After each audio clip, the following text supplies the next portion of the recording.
Hello and welcome to Reddit Rewind, the channel dedicated to bringing you the best curation of those r/videos you love to binge on. If you enjoy our channel, please tap that like button and subscribe for more. Now, we present Reddit Rewind's video of the day. Enjoy. People with expired non-disclosure agreements. What's the juicy info you can now tell us? As an investor, I was pitched a 10% stake in a company that owned the trademark iWatch and their whole value weighed on Apple buying the rights from them. I declined. About a year later, Apple revealed the Apple Watch and I sighed with relief. My mom had an NDA while sitting on a grand jury for over a year. I prodded her all the time on the case and what she was doing for over a year of her life. She refused to tell me, only saying that, "You have to be very careful about what's said on the phone. You never know who's listening." But you'll know what I was doing when the story breaks. Okay. So a few months later, I walk into work and see on the TV that our governor was indicted for corruption, including selling Obama's vacant Senate seat when he became president in 08. Rod Blagojevich then paraded all over TV, including on The Apprentice, to tout his innocence and begged PPL to listen to the tapes that exonerated him. Yeah, okay dude. I have different information. I worked for an aviation company that, among other things, did charter flights. I had an NDA that I would not reveal who was traveling with us and where they were going. This was for client privacy, as some people are wealthy/famous enough that they're targets for paparazzi or even espionage/kidnapping/extortion, etc. So now that it's expired, I can tell you that a minor country music star flew with us when his regular jet broke down, that the CEO of the local food processing plant goes to his Florida house about twice a month, and that's about it. Nothing exciting. The state of Oklahoma once busted a counterfeit check ring because the individuals misspelled Oklahoma on the front of some checks. They were damn near perfect copies with valid account, check, and amount numbers, and were caught when an employee who ran a reader/sorter machine noticed a rejected check with the spelling Oklahoma. I was that employee and had to testify in court regarding finding the checks. I think I'm still not supposed to talk about certain details, even though it was a long time ago. Jajak's upper management has a serious cocaine problem. They completely killed Ace of Spades over dope money. They canned a community beloved team and attempted to insert public relations agents into the community. They finally got Ben to move to London, where they dusted him with blow until he was finally hooked to the point of signing over everything and selling out his friends. I signed an NDA and a strict no phone, no picture policy on the job with a very large Hollywood movie production company, like one of the biggest. I was working as a greensman, basically making fake forests for the film. They got my crew to illegally dig up hundreds of huge lush ferns from a valley bottom rainforest to use on set, get kicked around for a few days, and then thrown into a landfill. They repeated the process several times, doing hundreds of thousands of dollars of real estate damage, and they completely destroyed a forest floor. At Veriform, it's a factory that makes auto parts for Chrysler/Jeep. They allow their employees to breathe in toxic welding fumes, and only when the government came around for testing did they add more airflow, then took them away after. Never gave the proper PPE for the work, always had ripped gloves, and working with razor sharp steel pieces. The temps outnumbered the full-timers 4-1. The temp agency does even hire people who speak English. He literally just hold up money and says want. It's a mega shit out there. It's not much, but I was part of developing AirDrop for Mac OS X Lion 10.7 and was doing this on a 2008 Mac Pro.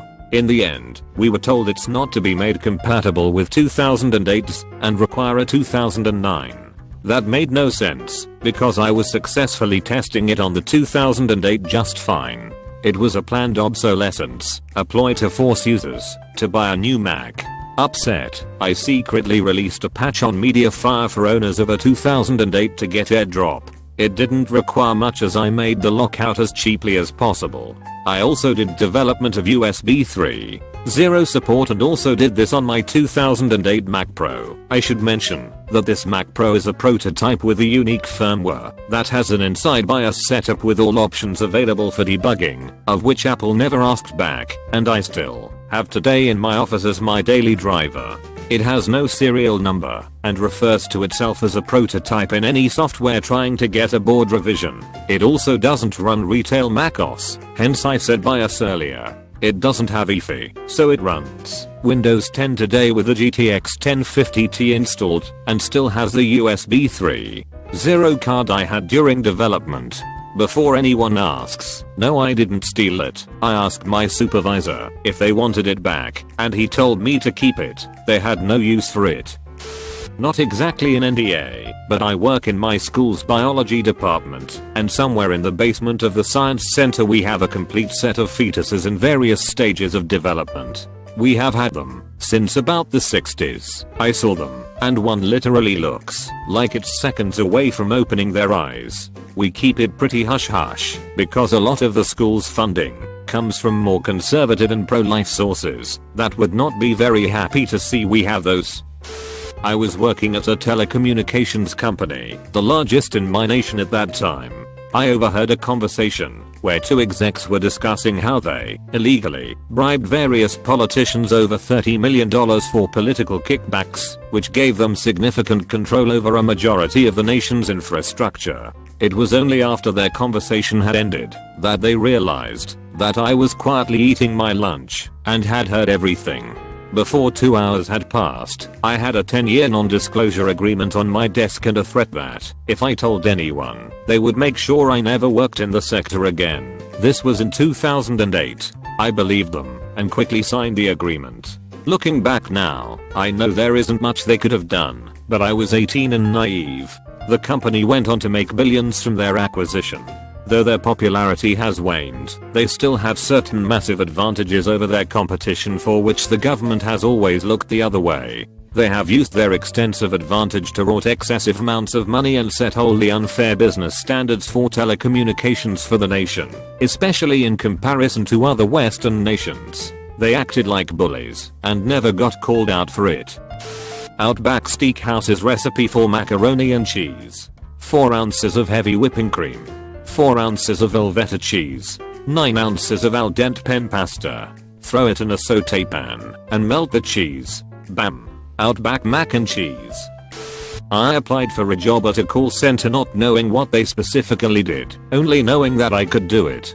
Turned out to be a telemarketing firm full of transitioning felons that were drooling on the headsets because management didn't care how high you were as long as your metrics had good sales per hour. City is ripping off the elderly, specifically by pushing them into adding identity theft insurance for $14.95 a month. They offer it through store credit cards, like Sears or Shell branded ones, that they issue. You get help, access to credit counselors after your identity gets stolen, and a free credit report every year. A thing that's free anyway, plus a thing I'm pretty sure you already have in the fine print of the card because it's Visa, and they have insurance inadequately offered via third party for $14.95 a month.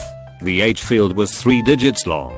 It was gross that they were selling information about your credit card account as marketing lead companies that hire drug addict jailbirds who are given a commission to sell you insurance you already have just in case your identity gets stolen. I had to sign a non-compete and NDA when I worked at a successful local bakery. We didn't sell anything super extravagant, kinda your normal stuff like cookies, brownies, cake, cupcakes, croissants. The most complicated thing we did was candy bars, but even they weren't patisserie level.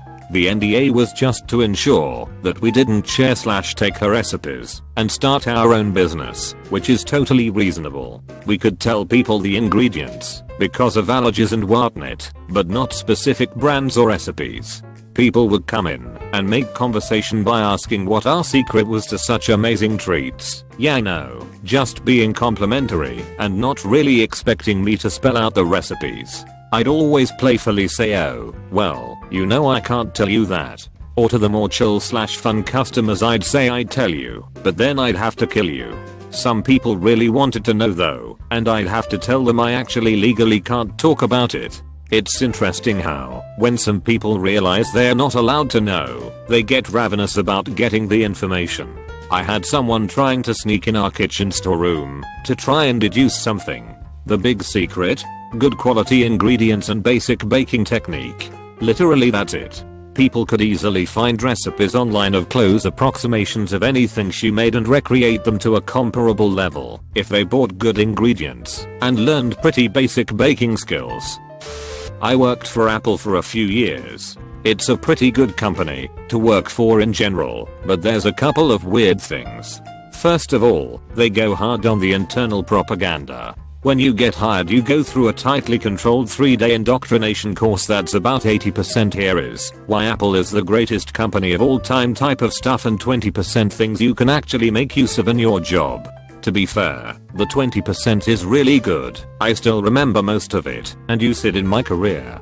They have customer service down and they have solid training materials. But the longer you stay there, the weirder the groupthink seems. Your political standing at work is directly proportional to how much your manager perceives you are a true believer. It feels a lot like a cult once you're there for a whole. I also learned too late that, for all their talk about innovation and different thinking, you are absolutely not welcome to think different. Which is sad, because they actively hire young people who view themselves as innovative.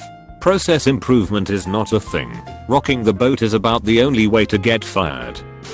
Not exactly NDA, but one of New Orleans' worst kept secrets is that our first black mayor, Ernest Dutch Morial, died in bed with his mistress, but his body was moved before the coroner's office got involved. The Morial family is still fairly prominent in the city, so no one will ever mention it on the record, but anyone with any connection to local government/politics knows. So I know something that should require an NDA. Apparently at some school someone was walking around the physics building with a Geiger counter, as one does, and it started going off. They went into an office, and in the file cabinet there was a small chunk of spent nuclear reactor fuel. Story goes whoever was in charge of arranging the complicated transportation of this stuff back to a disposal site retired, and simply left it behind. No injuries, no giant story that I know of.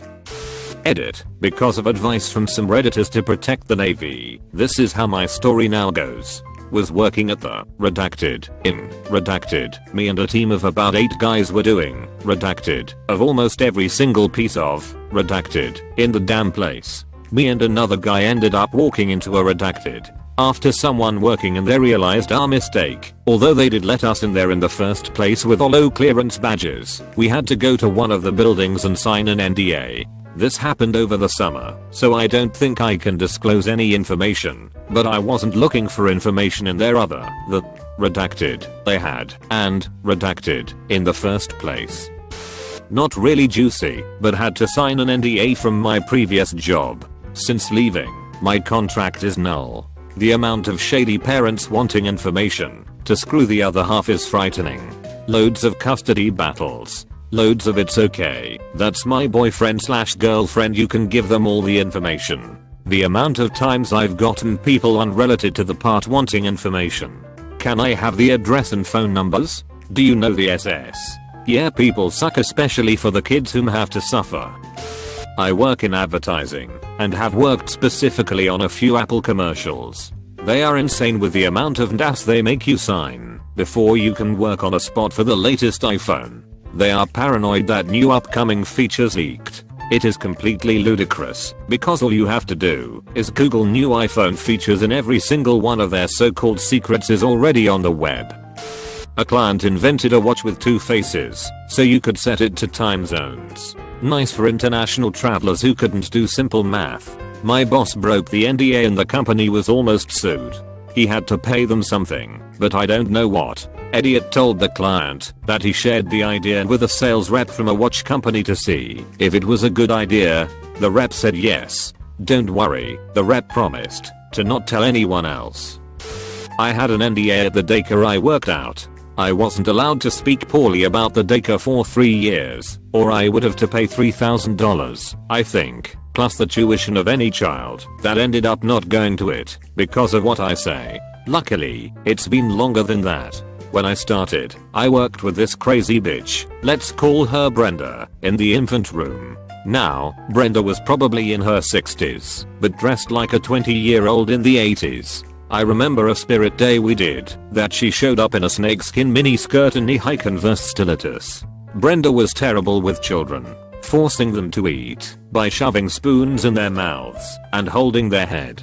She would barely burp the kids, force me to change all of the kids, and never did any activities with them. Even though that was the selling point of this daycare, I was left to do all the paperwork and enrichment. She also discussed getting raped with bottles in the parking lot and stalking her boyfriend during the day while I was working. I went to management more than once to voice my concern about her. She was a danger to kids. They told me, and so quote, be a bitch to her until she leaves. You know the boss won't fire her. Apparently, the daycare manager would get a good bonus if she didn't have to fire anyone, so she refused to do it. All the staff were best friends with kids that were friends. You couldn't do anything with those kids. Their parents let them run the daycare and wondered why no one could get anything done. I had one of the kids say something incredibly rude and yell at me and her mom. The assistant manager said she was done apologizing for her daughter.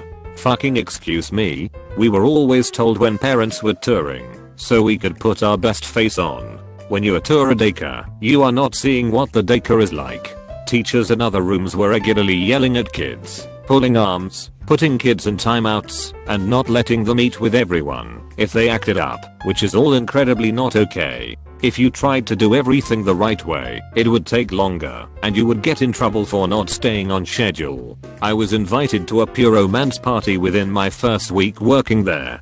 During class, there was a designated crying/screaming room. One of the parents pulled their kid out of the daycare and left her, well-aimed, 1-star review on Google, and the boss required every parent that worked at the daycare to leave a review. Even relatives who never set foot in the building were putting in reviews loaded with bullshit. So the grandmother of the kid wrote a review pointing that out as well. 2 1-star reviews don't stack up against 10 5-star reviews on Google, so no one really knows how bad it is. In other words, if you're looking for a daycare, don't go to any corporate daycare. They overwork and understaff every daycare and push teachers to the limit and wonders why kids are constantly unhappy. I'm sure there's more, but this post is already super long.